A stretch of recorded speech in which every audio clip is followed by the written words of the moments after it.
Praise the Lord. കർത്താവിൻ്റെ മധുരമയേറുന്ന തിരുവചനം കേൾക്കാനായി നമുക്ക് പ്രാർത്ഥിച്ച് ഒരുങ്ങാം. കർത്താവെ, അങ്ങയുടെ വചനം കേൾക്കുവാൻ ഞങ്ങളുടെ കൊച്ചു ഹൃദയത്തെ അവിടുന്ന് ഒരുക്കണമേ. വചനം ശ്രവിക്കുന്ന നിമിഷം തന്നെ സൗഖ്യവും വിടുതലും ഞങ്ങൾക്ക് നൽകുമാറാകണമേ. ആമേൻ. വിശുദ്ധ യോഹന്നാൻ എഴുതിയ സുവിശേഷം 20-ാം അധ്യായം 19-ാമത്തെ തിരുവചനം നമുക്ക് ശ്രദ്ധിക്കാം. ആഴ്ചയുടെ ആദ്യ ദിവസമായ അന്ന് വൈകിട്ട് ശിഷ്യന്മാർ യഹൂദരെ ഭയന്ന് കതകടച്ചിരിക്കെ യേശു വന്ന് അവരുടെ മധ്യേ നിന്ന് അവരോട് പറഞ്ഞു, നിങ്ങൾക്ക് സമാധാനം. യഹൂദരെ ഭയന്ന് കതകടച്ചിരിക്കുകയായിരുന്നു ശിഷ്യർ. ഭയം അത് വലിയൊരു വിപത്താണ്. യഹൂദരെ ഭയന്ന് കതകടച്ചിരുന്ന ഈ ശിഷ്യ സമൂഹത്തിൻ്റെ ഇടയിലേക്ക് യേശു കടന്നു ചെന്നിട്ട് അവരോട് പറഞ്ഞു, നിങ്ങൾക്ക് സമാധാനം. ഈ ലോകത്തിൽ ഏതൊരു മനുഷ്യനും കേൾക്കാനായിട്ട്, അതും ആവർത്തിച്ച് കേൾക്കാനായിട്ട് ആഗ്രഹിക്കുന്ന ഒരു വാക്കാണ് സമാധാനം. ഇന്ന് എങ്ങോട്ട് നോക്കിയാലും ഇല്ലാതിരിക്കുന്നതും സമാധാനമാണ്. ഭീരുക്കളായ എല്ലാവരെയും ശക്തിപ്പെടുത്തുന്നതാണ് കർത്താവ് യേശു. ശക്തി നഷ്ടപ്പെട്ടിരുന്ന, ഭയപ്പെട്ടിരുന്ന ശിഷ്യ സമൂഹത്തിലേക്കാണ് യേശു കടന്നു ചെന്ന് അവരെ ശക്തരാക്കിയത്. നിങ്ങൾക്ക് സമാധാനം, ഭയപ്പെടണ്ട, ഞാൻ കൂടെയുണ്ട് എന്ന് പറഞ്ഞ് അവർക്ക് ധൈര്യം നൽകുന്ന യേശു. ഈ സമാധാനം നമ്മുടെ ജീവിതത്തിൻ്റെ വ്യത്യസ്തങ്ങളായ വിഷയങ്ങൾ, ഈ സമാധാനം നമുക്ക് നഷ്ടപ്പെടുത്തി കളഞ്ഞ് അസമാധാനത്തിൻ്റെ മുറിയിൽ കയറി നമ്മൾ ഓരോരുത്തരും ഇങ്ങനെ ഭയന്ന് കതകടച്ചിരിക്കുമ്പോൾ യേശു കടന്നു വന്നിട്ട് പറയും, നമ്മുടെ പേര് വിളിച്ചിട്ട് പറയും, ബേബി അല്ലെങ്കിൽ ജോണേ അല്ലെങ്കിൽ മേരി, നിനക്ക് സമാധാനം. കർത്താവ് നമുക്ക് തരുന്ന വലിയ സമാധാനം തിരുവചനത്തിൽ നമ്മൾ കാണുന്നുണ്ടല്ലോ. യേശുവിൻ്റെ ജനന വാർത്തയിൽ തന്നെ സമാധാന ആശംസ നമ്മൾ കാണുന്നുണ്ട്. ആട്ടിടയരോട് പറയുന്നുണ്ട്, നിങ്ങൾ ഭയപ്പെടണ്ട, സകല ജനത്തിനും വേണ്ടിയിട്ടുള്ള സന്തോഷത്തിൻ്റെ, സമാധാനത്തിൻ്റെ ഒരു വലിയ വാർത്ത. ഈ സമാധാനം ശ്രവിച്ച ഈ ആട്ടിടയരെ നമ്മൾ കാണുകയാണ്. ഈ സമാധാനം അവർ അനുസരിക്കുകയാണ്. യേശു തരുന്ന സമാധാനം അനുസരണയോടെ അനുഭവിക്കുന്നവർ അനുഗ്രഹീതരാണ്. ഈ ആട്ടിടയർ ആശംസിച്ച സമാധാനം അനുസരിച്ചിട്ട് അവർ യേശുവിനെ കാണാൻ പോയി, അവർ യാത്രയായി. ഈ സമാധാനം നമ്മളെ നയിക്കേണ്ടത്, യേശു തരുന്ന സമാധാനം നമ്മളെ ഓരോ ദിവസവും നയിക്കേണ്ടത് ദൈവസ്തുതിപ്പിലേക്കും ദൈവ ആരാധനയിലേക്കുമാണ്. ദൈവസ്തുതിപ്പിലേക്കും ദൈവ ആരാധനയിലേക്കും ഈ സമാധാനം നമ്മളെ നയിക്കുമ്പോൾ വലിയ കൃപയും ഐശ്വര്യവും കൊണ്ട് നമ്മളുടെ ഹൃദയം നിറയുകയാണ്. തലചായ്ക്കാൻ പോലും ഇടമില്ലാത്ത യേശു തൻ്റെ ശിഷ്യരോട് പറയുകയാണ്, ഞാൻ നിങ്ങൾക്ക് സമാധാനം തരുന്നു. ലോകം തരുന്നത് പോലെയല്ല ഞാൻ നിങ്ങൾക്ക് തരുന്ന സമാധാനം. നിങ്ങളുടെ ഹൃദയം അസ്വസ്ഥമാകേണ്ട, നിങ്ങൾ ഭയപ്പെടുകയും വേണ്ട. തലചായ്ക്കാൻ ഇടയില്ല ഈശോയ്ക്ക്. പക്ഷേ ഈശോ തൻ്റെ കൂട്ടത്തിലുള്ള ശിഷ്യരോട് പറയാണ്, ഭയപ്പെടണ്ട, ഞാൻ നിങ്ങൾക്ക് സമാധാനം തരുന്നു. ഈ ലോകം തരുന്നത് പോലെ അല്ല ഞാൻ നിങ്ങൾക്ക് സമാധാനം തരുന്നത്. ഈ ലോകത്തിലേക്ക് നമ്മൾ ഇറങ്ങുമ്പോൾ, അല്ലെങ്കിൽ നമ്മുടെ ജീവിതത്തിൽ നിന്നുകൊണ്ട് നമ്മൾ നോക്കുമ്പോൾ, ഈ ലോകത്തിൻ്റെ സമാധാനം എന്ന് പറയുമ്പോൾ നമ്മളിൽ ചിലരെങ്കിലുമൊക്കെ അർത്ഥമാക്കുന്നത് എല്ലാം ഉണ്ടെങ്കിൽ എനിക്ക് സമാധാനമാണ്, എനിക്ക് അത്യാവശ്യം ജീവിക്കാൻ നല്ല ഒരു വീട്, അങ്ങനെയാണല്ലോ നമ്മൾ പറയാറ്. നല്ല ഒരു വീട്, നല്ല ജോലി, നല്ല വാഹനം, നല്ല മക്കൾ, നല്ല സാമ്പത്തികമായിട്ടുള്ള ഉയർച്ച, ഇങ്ങനെയൊക്കെയുള്ള കാര്യങ്ങൾ വരുമ്പോൾ നമ്മൾ പറയും സമാധാനമുണ്ട്, ഇപ്പോൾ സമാധാനമുണ്ട്. പക്ഷേ ഒരു കാര്യം നമ്മളിവിടെ ശ്രദ്ധിക്കണം. യേശു പറയുന്ന സമാധാനം ഇങ്ങനെയുള്ള അവസ്ഥാവിശേഷങ്ങളെ നോക്കിക്കൊണ്ടല്ല യേശു സമാധാനം ആശംസിക്കുന്നത്. യേശുവിൻ്റെ സമാധാനം അതിൽ നിന്ന് വ്യത്യസ്തമാണ്. ലോകത്തിൽ ജീവിക്കുന്ന നമ്മളുടെയൊക്കെ സമാധാനം എന്ന് പറയുന്നത് ഇത്തരത്തിലുള്ള ഭൗതികമായ കാര്യങ്ങളെല്ലാം ഉണ്ടെങ്കിൽ സമാധാനമായി എന്ന് ചിന്തിക്കുന്നു. എന്നാൽ യേശുവിൻ്റെ സമാധാനം ഈ ഭൂമിയിൽ നിക്ഷേപമില്ലാത്ത ഒരുവന്, ഈ ഭൂമിയിൽ എനിക്ക് ഒരു നിക്ഷേപവുമില്ല, എനിക്ക് നല്ല വീടില്ല, എനിക്ക് വാഹനമില്ല, എനിക്ക് നല്ല ജോലിയില്ല, എനിക്ക് തീരാ രോഗമുണ്ട്, എന്നും എനിക്ക് കഷ്ടപ്പാടാണ്. ഇങ്ങനെയുള്ളവൻ്റെ സമ്പാദ്യം സ്വർഗത്തിലാണ്. അവനെ നോക്കി യേശു ആശംസിക്കുന്നു, നിനക്ക് സമാധാനം. അങ്ങനെയുള്ള ഒരുപാട് പേരെ കണ്ടിട്ടുണ്ട്, ഒരുപാട് വ്യക്തികളെ കണ്ടിട്ടുണ്ട്. ഈ ഭൂമിയിൽ വലിയ സമ്പാദ്യമൊന്നും അവർക്കില്ല, അവരുടെ സമ്പാദ്യം എല്ലാം സ്വർഗത്തിലാണ്. അതൊരിക്കലും ചെതലരിക്കുകയില്ല, കള്ളന്മാർ കൊണ്ടുപോവുകയില്ല. അതെന്നും അവർക്ക് വേണ്ടിയിട്ട് നിത്യസുരക്ഷിതമായിരിക്കും. ഈ കഴിഞ്ഞ ദിവസം ഒരു സഹോദരൻ പങ്കുവച്ചു, സിസ്റ്ററെ എനിക്ക് വീടൊന്നുമില്ല കേട്ടോ, ചെറിയ ഒരു ചാർത്തിലാണ് കിടക്കുന്നത്, പക്ഷേ എൻ്റെ വീട്ടിലോട്ട് വന്നാൽ സിസ്റ്ററെ ഞങ്ങൾ തമ്മിൽ വളരെ സന്തോഷമാണ്. 3 മക്കൾ, ഭാര്യ, അപ്പച്ചൻ, അമ്മച്ചി, വളരെ സന്തോഷമായിട്ട് ഞങ്ങൾ കഴിയുകയാണ്. വാസ്തവത്തിൽ അത് ലോകത്തുനിന്ന് കിട്ടുന്ന ഒരു സന്തോഷമല്ല. ലോകത്തുനിന്ന് കിട്ടുന്ന സന്തോഷമാണെങ്കിൽ അവർക്കങ്ങനെ പറയാൻ പറ്റിയല്ല, ഈ ചെറിയ ചാർത്തിനകത്ത് ഇത്രയും പേര് സമാധാനത്തോടെ കഴിയുക എന്ന് പറയുന്നത്. എല്ലാം ഉണ്ട് എന്ന് ധരിക്കുമ്പോൾ അവിടെ സമാധാനമുണ്ട് എന്ന് പറയുന്നതിൽ അർത്ഥമില്ല. ഒന്നുമില്ലാതിരിക്കെ എൻ്റെ നിക്ഷേപം സ്വർഗത്തിലാണെന്ന് പറയുന്നു. അതോടൊപ്പം തന്നെ ഞാൻ ഹൃദയത്തിൽ വലിയ ആനന്ദം അനുഭവിക്കുന്നു, എനിക്ക് സന്തോഷമുണ്ട് താനും. അപ്പോൾ അവനെ നോക്കിക്കൊണ്ട് കർത്താവ് പറയുന്നു, ഞാൻ ഇന്ന് നിന്നെ അനുഗ്രഹിച്ചിട്ടുണ്ട്, നിൻ്റെ ഭവനത്തിൽ വേണ്ടുന്ന സമാധാനം തന്നിട്ടുണ്ട്.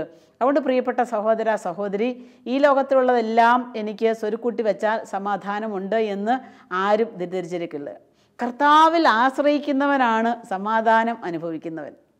കർത്താവിൽ പ്രത്യാശ അർപ്പിക്കുന്നവനാണ് സമാധാനം അനുഭവിക്കുന്നവൻ.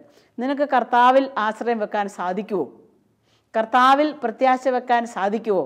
എങ്കിൽ സമാധാനമുള്ള വ്യക്തിയായിരിക്കും. നിൻ്റെ സമാധാനം മറ്റുള്ളവർക്ക് അനുഭവിക്കാനും സാധിക്കും. വലിയ വലിയ രോഗങ്ങളും കഷ്ടതകളൊക്കെ വന്നാലും നമ്മുടെ സമാധാനമൊന്നും ആരും എടുത്തുകൊണ്ട് പോകരുത്. കഴിഞ്ഞ ദിവസം ഒരു കാലിന് തളർച്ച വന്ന ഒരു സഹോദരനെയും കൊണ്ട് സഹോദരി പ്രാർത്ഥിക്കാനായിട്ട് വന്നു. ഒരു കാലിങ്ങനെ തളർന്നിരിക്കുകയാണ്. അപ്പം ഈ സഹോദരൻ പറയാണ്, സിസ്റ്ററെ എനിക്ക് 2 കാലും ഇല്ല, മറ്റേ ഉള്ള ഒരു കാലിനും അല്പം സ്വാധീനക്കുറവുണ്ട്, പക്ഷേ എനിക്ക് വലിയ സമാധാനമുണ്ട്. 2 കാലും എനിക്കില്ല, എങ്കിലും എനിക്ക് വലിയ സമാധാനമുണ്ട്. ഇതെങ്ങനെ സംഭവിക്കുന്നു? ആ ഭാര്യ ചാടി ഉത്തരം പറയുകയാണ്, സിസ്റ്ററെ സന്തോഷമാണ് സിസ്റ്ററെ, ദൈവം ഞങ്ങൾക്ക് വേണ്ടുന്നതെല്ലാം തരുന്നുണ്ട്. അന്നന്ന് അപ്പത്തിന് ദൈവം മുട്ടിച്ചിട്ടില്ല, അത് മതി. അപ്പോൾ ഈ സഹോദരൻ പറഞ്ഞു, എൻ്റെ പേഴ്സിൽ നിന്ന് എപ്പോഴേലും എത്ര പൈസ ഇല്ലെന്ന് പറഞ്ഞ് നോക്കിയാൽ എൻ്റെ പേഴ്സിൽ ഒരു 10 രൂപ കാണും അത്യാവശ്യത്തിൽ നിന്ന് എടുക്കാനായിട്ട്. ദൈവം അതുപോലെ അത്ഭുതകരമായി പരിപാലിച്ചുകൊണ്ടിരിക്കും. കാരണം അവരുടെ ആശ്രയം കർത്താവാണേ, കർത്താവിൽ ആശ്രയം വെക്കുന്ന ഒരാളെ കർത്താവ് അത്ഭുതകരമായി പരിപാലിച്ചുകൊണ്ടിരിക്കും. എല്ലാം സ്വരുക്കൂട്ടിയിട്ട് കർത്താവിനെ സ്നേഹിക്കാമെന്നും അവിടുത്തെ ഒപ്പം പോകാമെന്നും നമ്മൾ പറഞ്ഞാൽ കാര്യമില്ലല്ലോ. ഒന്നുമില്ലായ്മയിലും കർത്താവിനെ സ്നേഹിക്കുവാനായിട്ട്, കർത്താവിൻ്റെ ശക്തി അനുഭവിക്കുവാനായിട്ട് നമുക്ക് സാധിക്കണം. പൗലോസ് കൊറിന്തോസ്യർക്ക് എഴുതിയ 2-ാം ലേഖനം 6-ാമത്തെ അധ്യായം 10-ാമത്തെ തിരുവചനത്തിൽ നമ്മൾ ഇപ്രകാരം കാണുന്നുണ്ട്, ഞങ്ങൾ ദുഃഖിതരെ പോലെയാണെങ്കിലും സദാ സന്തോഷിക്കുന്നു. വചനം പറയാണ്, ദുഃഖിതരെ പോലെയാണ്. മറ്റുള്ളവർ നോക്കുമ്പോൾ ദുഃഖമാണ്. അവന് സമ്പത്തില്ല, ജോലിയൊന്നുമില്ല, മക്കളൊന്നും അത്ര പഠിച്ചിട്ടില്ല, വലിയ വിദ്യാഭ്യാസമില്ല, അവർക്കൊന്നും വലിയ ജോലിയില്ല, ഒരു സാധാരണ നിലയിൽ പോകുന്നു. പക്ഷേ ദുഃഖിതരെ പോലെ കാണപ്പെട്ടാലും ഞങ്ങൾ സന്തോഷമുള്ളവരാണ്. ശ്ലീഹ പറയുകയാണ്, അടുത്ത വചനം, ദരിദ്രരെ പോലെയാണെങ്കിലും അനേകരെ സമ്പന്നരാക്കുന്നു. ദരിദ്രരെ പോലെയാണെങ്കിലും അനേകരെ സമ്പന്നരാക്കുന്നു. നമ്മളുടെ സമാധാനം എന്ന് പറയുന്നത് മറ്റുള്ളവർക്ക് കൊടുക്കുന്നതിലായിരിക്കണം. നമ്മുടെ സമാധാനം മറ്റുള്ളവർക്ക് കൊടുക്കുന്നതിൽ, മറ്റുള്ളവർ സന്തോഷിക്കുന്നതിൽ, മറ്റുള്ളവർ നല്ല ജീവിതം നയിക്കുന്നതിൽ, അതിൽ നമുക്കൊരു സമാധാനം കണ്ടെത്താനായിട്ട് സാധിക്കണം. കഴിഞ്ഞ വർഷം ധ്യാനിക്കാൻ വന്ന ഒരു സഹോദരന് വല്ലപ്പോഴൊക്കെ ഇടയ്ക്ക് ഫോൺ വിളിക്കും. ഒരു ആത്മബന്ധമുണ്ട്. ആ സഹോദരൻ്റെ വീട്ടിൽ ഇവർ 3 ആൺമക്കളായിരുന്നു. ഇത് ഏറ്റവും ഇളയ സന്താനമാണ്. സ്വാഭാവികമായിട്ട് ഈ ഇളയ മകനാണ് തറവാടും അപ്പൻ്റെ അമ്മയുടെ ഓഹരിയൊക്കെ ലഭിക്കേണ്ടത്. പക്ഷേ എന്തോ അപ്പൻ മൂത്ത മകനെ കൂട്ടത്തിൽ നിർത്തി വീടും ചുറ്റുവട്ടങ്ങളും ഒക്കെ മകന് കൊടുത്തു. ഇളവനെ മെല്ലെ മാറ്റി പാർപ്പിച്ചു. അധിക സമ്പത്തൊന്നും കൊടുത്തില്ല. മൂത്തവർക്ക് കൊടുത്ത പോലെ കിട്ടിയിട്ടുമില്ല. അല്പത്തിന് കുറവുണ്ട്. ഒരല്പം മറ്റവരെ പോലെ സാമ്പത്തികമായിട്ടുള്ള ആ ഒരു സാധ്യതയ്ക്കും നല്ല കുറവുമുണ്ട്. പക്ഷേ ഈ സഹോദരൻ പറയുന്നൊരു കാര്യമുണ്ട്, സിസ്റ്റർ എൻ്റെ ചേട്ടന്മാരുണ്ട്, നല്ല സന്തോഷമായിട്ടാണ് ജീവിക്കുന്നത്, ഇഷ്ടം പോലെ സമ്പത്തുണ്ട്, വരുമാനങ്ങളുണ്ട്. പക്ഷേ അവരെക്കാളും കൂടുതൽ സന്തോഷത്തിലാണ് സിസ്റ്ററെ ഞാനും എൻ്റെ ഭാര്യയും മക്കളും കഴിയുന്നത്. ചോദിച്ച് എങ്ങനെയാണ്? അപ്പോൾ ആ സഹോദരൻ പറയാണ്, എന്ത് അധ്വാനം പറമ്പിൽ അധ്വാനിച്ചാലും കർത്താവ് എനിക്ക് അതിനൊക്കെ ഫലം തരുന്നുണ്ട്. എന്ത് അധ്വാനിച്ചാലും കർത്താവ് എനിക്ക് അതിന് ഫലം തരുന്നുണ്ട്. അതുകൊണ്ട് പറയാണ്, സമാധാനമായിട്ട് ജീവിക്കാൻ വേണ്ടുന്നതെല്ലാം ദൈവം തന്നിട്ടുണ്ടെന്ന്. നമുക്ക് ഭാഗ്യസമർത്ഥങ്ങളൊക്കെ നമ്മുടെ ചുറ്റുമുണ്ടെങ്കിൽ പോലും നമ്മുടെ ഉള്ളിലെ ആ സമാധാനത്തെ കെടുത്തിക്കളയാൻ ഒന്നിനും സാധിക്കരുത്. നമ്മുടെ ഉള്ളിൽ നമുക്ക് എപ്പോഴും ഒരു സമാധാനം കാത്തു സൂക്ഷിക്കുന്നവരായിരിക്കണം. ചിലപ്പോൾ ചില പ്രശ്നങ്ങളൊക്കെ എൻ്റെ ചുറ്റും ഒരേപോലെ തിക്കിക്കൂടും. അത് ഇത് എന്നൊക്കെ പറഞ്ഞ് ഒരുപാട് കാര്യങ്ങൾ ഒരേപോലെ മനസ്സിൽ വരുമ്പോൾ ഞാൻ ഈശോയോട് പറയുന്നൊരു കാര്യമുണ്ട്, എൻ്റെ ഈശോയെ, എൻ്റെ ഉള്ളിലെ സമാധാനം ഇതൊന്നും കെടുത്തിക്കളയാനായിട്ട് അനുവദിക്കരുതേ. ഒത്തിരി കാര്യങ്ങൾ ഒരേപോലെ വന്ന് ഭവിക്കുമ്പോൾ നമ്മൾ സമാധാനമില്ലാത്തവരായി അസ്വസ്ഥരായി അങ്ങോട്ടും ഇങ്ങോട്ടും ഓടും. സമാധാനമില്ലാത്ത എന്നെ നോക്കുമ്പം ചിലപ്പം എൻ്റെ കൂട്ടത്തിലുള്ളവർക്കും ആ സമാധാനം ഞാൻ കാരണം നഷ്ടപ്പെടാനായിട്ട് ഇടയുണ്ട്. അതുകൊണ്ട് എപ്പോഴും എൻ്റെ ജീവിതത്തിൽ എൻ്റെ ഒരു പ്രാർത്ഥനയാണ് കർത്താവിനോട്, കർത്താവെ, എൻ്റെ ഉള്ളിൽ നീ നിക്ഷേപിച്ചിരിക്കുന്ന ഈ സമാധാനത്തെ കെടുത്തിക്കളയല്ലേ. ചിലപ്പോൾ രോഗമായിരിക്കാം, ചിലപ്പോൾ മറ്റെന്തെങ്കിലും ബുദ്ധിമുട്ടുകളായിരിക്കാം, അല്ലെങ്കിലും എന്തെങ്കിലുമൊക്കെ മറ്റ് പ്രയാസങ്ങളായിരിക്കാം. എന്തുമായിക്കൊള്ളട്ടെ, എന്തെല്ലാം മല പോലെയുള്ള വിഷയങ്ങൾ നമ്മുടെ ചുറ്റും തിക്കിക്കൂടിയാലും നമ്മുടെ ഉള്ളിലെ സമാധാനത്തെ എടുത്തുകൊണ്ട് പോകുവാൻ, കാർന്ന് തിന്നുവാൻ നമ്മൾ അനുവദിക്കരുത്. Praise the Lord, praise the Lord. അങ്ങനെയാണെങ്കിലുണ്ടല്ലോ ആ വലിയൊരു സന്തോഷത്തിൽ നമുക്ക് ജീവിക്കാനായിട്ട് സാധിക്കും. ഈ കുരിശിനെക്കുറിച്ച് നമ്മൾ ധ്യാനിക്കുമ്പോൾ നമുക്ക് കിട്ടുന്ന വലിയ ഒരു ചിന്തയുണ്ട്. കുരിശിൽ യേശുക്രിസ്തു കുരിശിൽ കിടക്കുന്നു, അപ്പുറത്തും ഇപ്പുറത്തും കുരിശിൽ ഓരോരുത്തരും കിടപ്പുണ്ട്. അതിൽ ഒരു കള്ളൻ തിരിച്ചറിയുകയാണ് നല്ല കള്ളൻ. നല്ല കള്ളൻ തിരിച്ചറിയുകയാണ്, എന്നെപ്പോലെ തന്നെ ഈ കുരിശിൽ കിടക്കുന്ന യേശുവാണ് എൻ്റെ സമാധാനം. അവനാണ് എൻ്റെ സമാധാനം. കാരണം അവൻ കുരിശിൽ കിടക്കുന്നു, വേദനയുണ്ട്, എന്നെപ്പോലെ തന്നെ സഹിച്ചാണ് അവനും കിടക്കുന്നത്. പക്ഷെ അവൻ്റെ മുഖത്ത് വലിയ സമാധാനമുണ്ട്, പിറുപിറുക്കുന്നില്ല, കുറ്റപ്പെടുത്തുന്നില്ല, ആരോട് ഒരു പരാതിയില്ല, സമാധാനമായിട്ട് കുരിശിൽ കിടക്കാമെന്ന് നമുക്ക് പറയാം.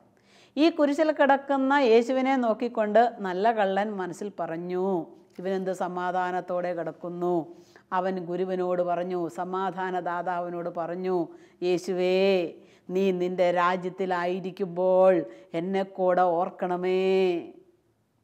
നീ നിൻ്റെ രാജ്യത്തിലായിരിക്കുമ്പോൾ എന്നെ കൂടെ ഓർക്കണമേ. യേശു അവനോട് പറഞ്ഞു, നീ ഇന്ന് എന്നോട് കൂടെ പറുദീസായിലായിരിക്കും. സമാധാനം കണ്ടെത്തുന്നവൻ ഭാഗ്യവാൻ. നേരെ അപ്പുറത്ത് മറ്റൊരു കള്ളൻ കിടപ്പുണ്ട്. അവന് സമാധാനമില്ല, അസമാധാനമാണ്. അവൻ ചീത്ത പറയുന്നു, തെറി പറയുന്നു, കുരിശിന് താഴെ നിൽക്കുന്നവരെ നോക്കി ചീത്ത പറയുന്നു, ലോകരെ നോക്കി ചീത്ത പറയുന്നു. എല്ലാറ്റിനെയും നോക്കി അവൻ അസ്വസ്ഥനാകുമ്പോഴും അവൻ്റെ ഈ നഷ്ടപ്പെട്ടു പോയ സമാധാനം വീണ്ടെടുക്കാൻ അവന് കഴിയുന്നില്ല. എന്നാൽ ഈ നല്ല കള്ളൻ തൻ്റെ സമാധാനം യേശുവാണെന്ന് തിരിച്ചറിഞ്ഞ് അവന് സമാധാനം വീണ്ടെടുത്തു. സമാധാനദാതാവിൻ്റെ പക്കലേക്ക് അവൻ്റെ ഹൃദയത്തെ അവൻ ചേർത്ത് വെച്ചു. ഹല്ലേലൂയ. പ്രിയപ്പെട്ടവരെ, ഈ കുരിശിനെക്കുറിച്ച് നമ്മൾ ധ്യാനിക്കുമ്പോൾ ഈ രണ്ട് കള്ളന്മാരിൽ ആരുടെയെങ്കിലും ഒരു ഭാഗം നമ്മുടെ ജീവിതത്തിൽ നമ്മൾ ഏറ്റുവാങ്ങുന്നുണ്ട്. നമ്മുടെ ജീവിതത്തിൻ്റെ പ്രശ്നങ്ങൾക്കെല്ലാം കാരണം അവരനാണെന്ന് നമ്മൾ പറയുമ്പോൾ നമ്മുടെ സമാധാനം നമുക്ക് നഷ്ടപ്പെടുകയാണ്. എന്നാൽ എൻ്റെ ജീവിതത്തിൻ്റെ പ്രശ്നങ്ങൾക്ക് ഒരു കാരണവും പരിഹാരവും യേശുവാണ്, കുരിശാണ് എന്ന് കുരിശിലേക്ക് നോക്കാനും യേശുവിലേക്ക് നോക്കാനും പ്രാർത്ഥിക്കാനും ഭാഗ്യം കിട്ടിയാൽ നമ്മുടെ സമാധാനം യേശുവായി തീരുകയാണ്. Price the Lord, hallelujah. അതുകൊണ്ട് നമ്മുടെ സമാധാനം കുരിശിൽ കണ്ടെത്താൻ, യേശുവിൽ കണ്ടെത്താൻ നമുക്ക് കഴിഞ്ഞാൽ നമ്മൾ ഭാഗ്യവാന്മാരാണ്, അനുഗ്രഹീതരാണ്.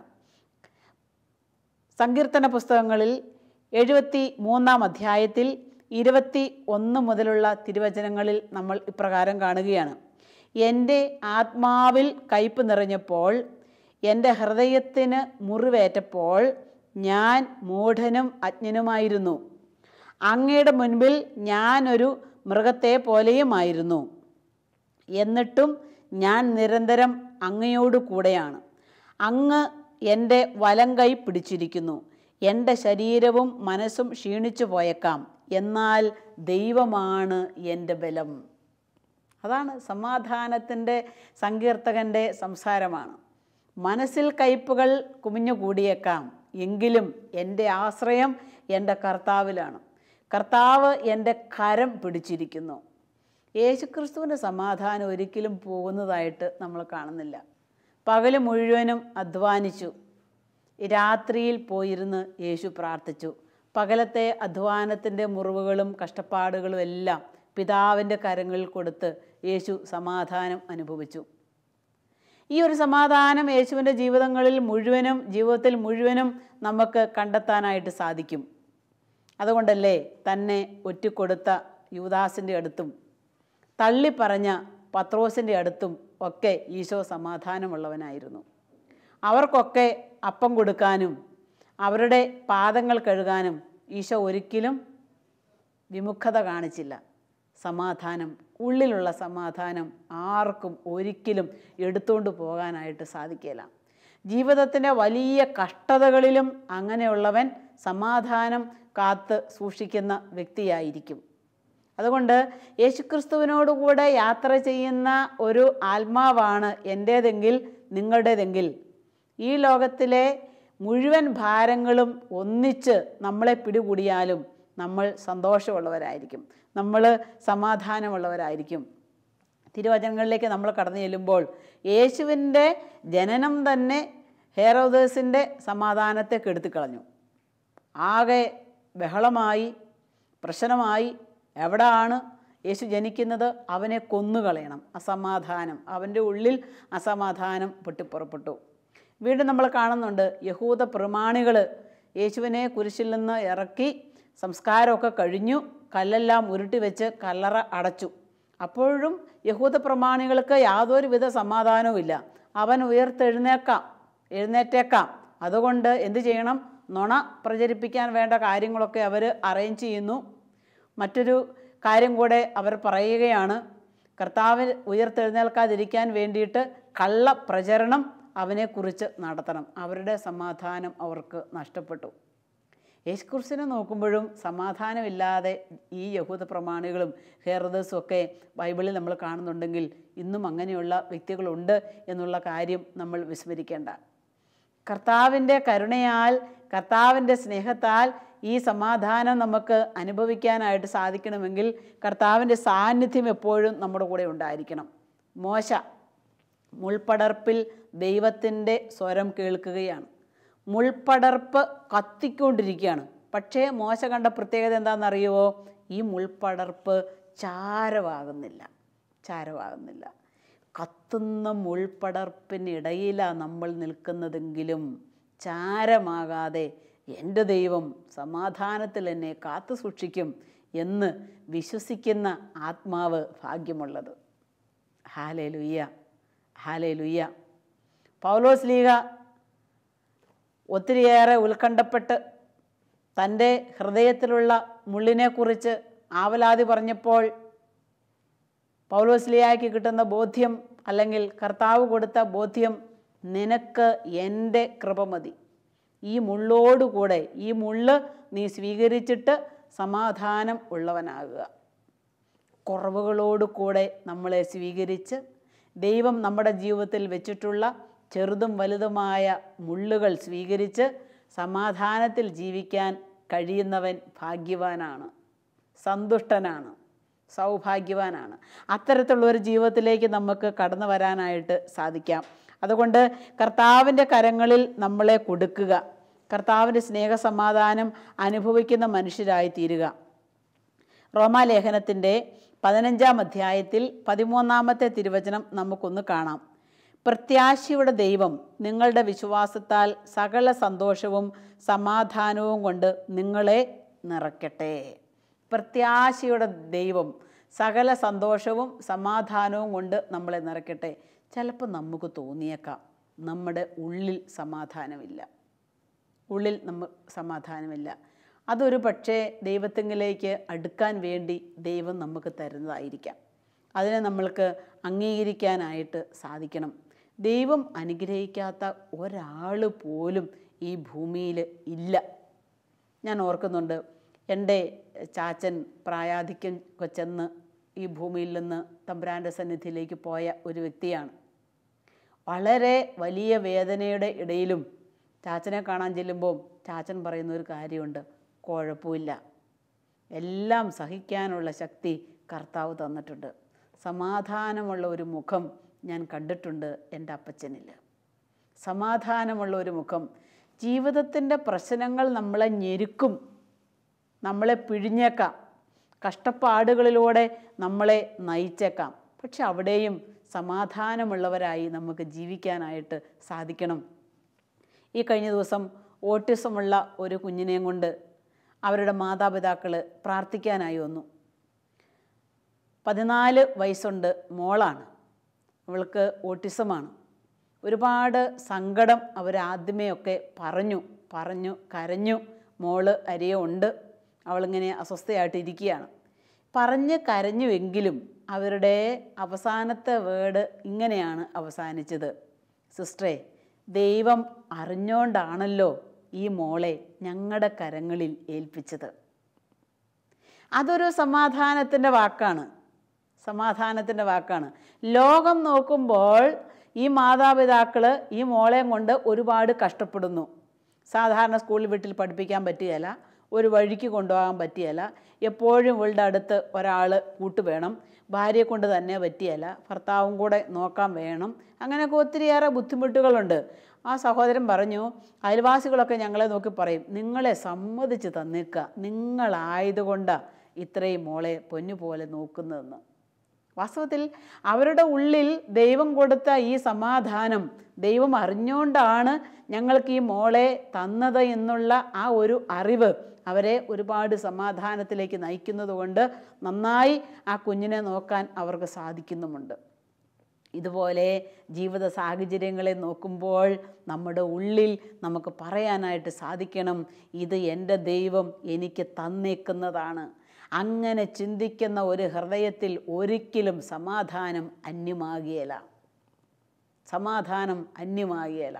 സമാധാനത്തോടുകൂടെ അതെല്ലാം സ്വീകരിക്കാനായിട്ട് അവർക്ക് സാധിക്കും.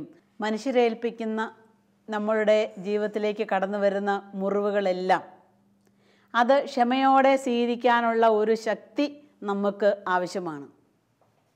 ക്ഷമയോടെ സ്വീകരിക്കാനുള്ള ശക്തി നമുക്കുണ്ടെങ്കിൽ നമ്മൾക്ക് സന്തോഷമായിട്ട് മുന്നോട്ട് പോകാനായിട്ട് സാധിക്കും. ഈ ക്ഷമയും സമാധാനവും ഒക്കെ ആയിട്ട് പരസ്പരം ബന്ധപ്പെട്ട് കിടക്കുന്ന കാര്യങ്ങളാണ്.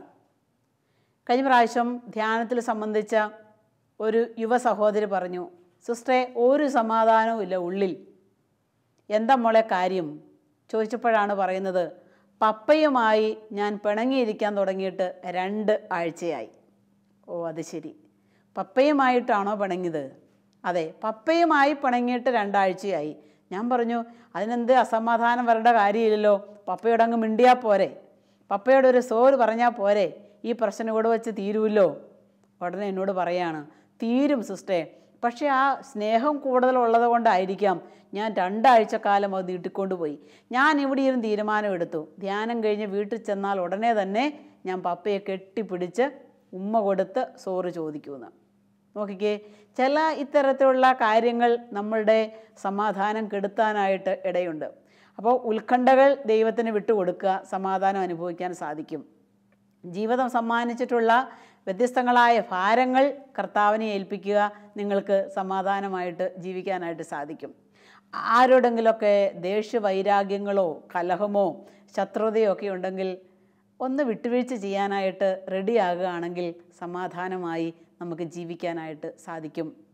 എവിടെ നമ്മൾ ജീവിച്ചാലും, ആരുടെ കൂടെ ഏതെല്ലാം ഓഫീസിൽ ജോലി ചെയ്താലും നമ്മുടെ ഉള്ളിൽ സന്തോഷവും സമാധാനവും ഉള്ളവരാണെങ്കിൽ നമ്മുടെ കൂട്ടത്തിലുള്ളവരെ കൂടെ ദൈവാനുഭവത്തിലേക്കും ദൈവിക സ്നേഹത്തിലേക്കും കൈപിടിച്ച് നയിക്കാനായിട്ട് നമുക്ക് സാധിക്കും. ചിലർ പറഞ്ഞു കേട്ടിട്ടുണ്ട്, സിസ്റ്റർ ഒരുപാട് സഹിച്ചു, ഒരുപാട് നന്മകൾ ചെയ്തു, എന്നിട്ടും എന്തേ ഇങ്ങനെയെന്ന്. ഒരുപാട് സഹിക്കാനും ഒരുപാട് നന്മകൾ ചെയ്യാനും നമ്മൾ റെഡിയാണെങ്കിൽ, അതെല്ലാം ദൈവമഹത്വത്തിനായിട്ടാണെങ്കിൽ നമുക്ക് സന്തോഷം കിട്ടും, നമുക്ക് സമാധാനം കിട്ടും. അതുകൊണ്ട് സമാധാനം ആശംസിക്കാൻ, കർത്താവ് തരുന്ന ഈ സമാധാനം സ്വീകരിക്കാൻ നമുക്ക് സാധിക്കട്ടെ. ബാഹ്യലോകത്തിൻ്റെ ആ ഒരു പിരിമുറുക്കത്തിൽ നിന്ന് കർത്താവിൻ്റെ വചനത്തിലേക്കും കർത്താവിൻ്റെ ശക്തിയിലേക്കും നമുക്ക് കടന്നു വരാം. നമുക്ക് ഇപ്രകാരം പ്രാർത്ഥിക്കാം. കാരുണ്യവാനായ ഈശോയെ, യഹൂദരെ ഭയന്ന് കഥകടച്ചിരുന്ന ശിശു സമൂഹത്തിൻ്റെ മേലാണല്ലോ അവിടുന്ന് കടന്നു ചെന്നിട്ട് പറഞ്ഞത് നിങ്ങൾക്ക് സമാധാനം എന്ന്. ഈ ലോകത്തിൻ്റെ അസ്വസ്ഥതകൾ മൂലം സമാധാനമില്ലാതിരിക്കുന്ന എൻ്റെ കുടുംബത്തിലേക്ക് സമാധാന രാജാവായി നീ കടന്നു വരണമേ. സമാധാനം നഷ്ടപ്പെട്ടു പോയ എൻ്റെ ഹൃദയത്തിലേക്ക് സമാധാന രാജാവായി നീ എഴുന്നള്ളി വരണമേ. ഈശോയെ, അങ്ങിൽ ഞാൻ എൻ്റെ ജീവിതം സമർപ്പിക്കുന്നു. അങ്ങിൽ ഏൽപ്പിച്ചു തരുന്ന ഈ ജീവിതത്തിൽ അങ്ങയുടെ സമാധാനവും സന്തോഷവും അനുഭവിക്കുവാൻ എന്നും ഞങ്ങളെ എല്ലാവരെയും ബലപ്പെടുത്തുമാറാകണമേ. ആമേൻ.